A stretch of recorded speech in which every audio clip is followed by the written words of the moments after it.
So, welcome back to my YouTube channel. So, ngayon, mag-unbox tayo ng Fujifilm Instax Mini 40 Vintage version. So, nabili namin siya sa Mega Mall. And then, ang price niya is 5,750. Pero, dahil naka-promo sila, hindi siya naka-discount or naka-sale. Ang promo nila is meron siyang libreng camera case niya. So, yan. Sana all. And then, kung bibilin mo siya, parang nasa 500 ata to or more. Hindi ako sure. Bumili na rin ako ng bala niya.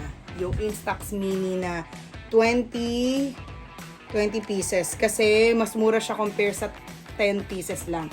So, 750. Kasi pag 10 pieces, ano siya, para nasa 400 plus. So, ngayon mag-unbox na tayo.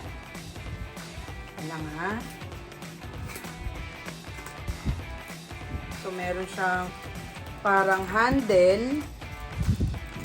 Saan natin? And then, ito na yung pinaka-unit. Siya. Ito yung warranty. 1-year warranty to, guys. 1-year warranty. And then yung manual. And then yung precautions for holding the camera. And then yung battery. So, guys, yung iba kasi nagkakaroon ng misconception. So, dapat daw alkaline battery lang daw yung ginagamit. And wag daw yung Everready. Kasi, hindi siya fit dun sa kailangang energy or battery ng camera natin. Actually, guys, kanina, napatry na namin siya. Kaya napasukan na siya ng film na 10 yung laman. And then ngayon, pag hindi nyo daw ginagamit yung camera, huwag nyo daw i-stay yung battery doon kasi nag-o-oxidize siya. So, masisira yung camera nyo. So, papasukan na natin siya ng battery. So, ganyan lang siya, guys. Ito, yan. Full. And then, so, tingnan natin yung positive, negative. So, ayan siya. Ay, sorry. So, ayan. Tama ba? Yan. And then, okay. Sorry po. Okay. Ano ba? Tama ba? Yan. Then, parang pantay. Wait lang po. Tama naman. Positive, negative. So, dito siya. Yan. Okay. And then, ang precaution daw for holding the camera, dapat ganyan siya. So, wag nyo hahawakan yung flashlight sensor and AE light sensor. Tama ba? Yan o, ganyan o. No.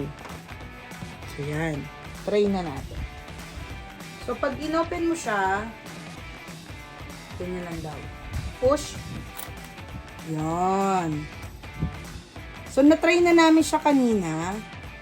And then, kaya kung mapapansin nyo, may bawas na siya. 9 na lang yung laman niya. So, yan. So, pag kinlose mo siya, pupush mo lang daw to. Ayan. Yan. Ganyan lang siya. So, buksan na natin yung camera case. Yung freebies niya. Freebie lang pala, isa lang pala siya. So, yan siya.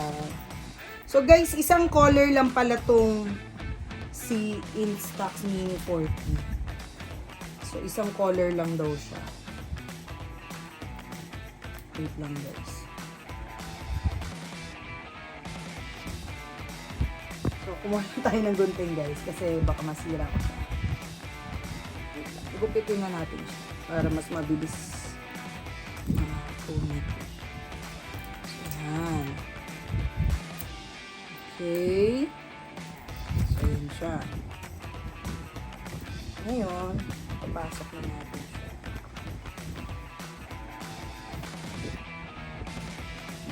Ay, mali. Sorry. Ito pala. Ano yun naman, first time.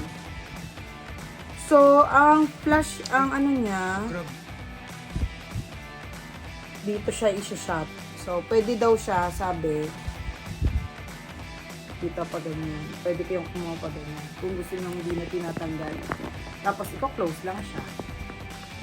So, ayan na. O, diba? Luluwagan.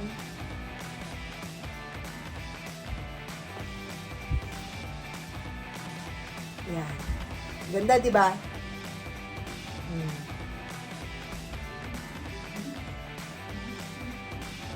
Ganda, diba? Kala mo, bag lang siya, guys. Pero, it's a camera. So, syempre, tatanggalin mo to. Pag gagamitin mo na dahil lalabas yung... No! God, please, no! No! No! Dito pala siya lalabas. Kaya pala sabi ni ate, pwede pala siyang hindi tanggalin. Kasi dito pala lalabas yung film. So, kunyari, ganyan siya. Diba, binuksan mo siya. Ayan siya. Tapos, magsishot ka. Dito yung pindot. Pero, hintayin mo daw muna yung orange na yan na mag-stop. Na magganyan na siya. Tapos, pipindot ka na dito. Dito dapat mo dapat harangan. Yan, ganyan, ganyan. So, ganyan. So, guys, thank you guys. Sana may natutunan kayo sa aking unboxing na Instax 40 Vintage. Bye! Meron pa ako na-discover dito sa lalagyanan niya. Look! Ayan o, natatanggal siya. Ang galing. O, diba? Para kung kukuha ka lang, hindi ka na mahirapan, ganyan lang siya. Guys, ito nga pala yung kaninang naging resulta ng pak! Nung bumili kami sa Mega Mall. Ganda. So, ayan siya, guys. Thank you!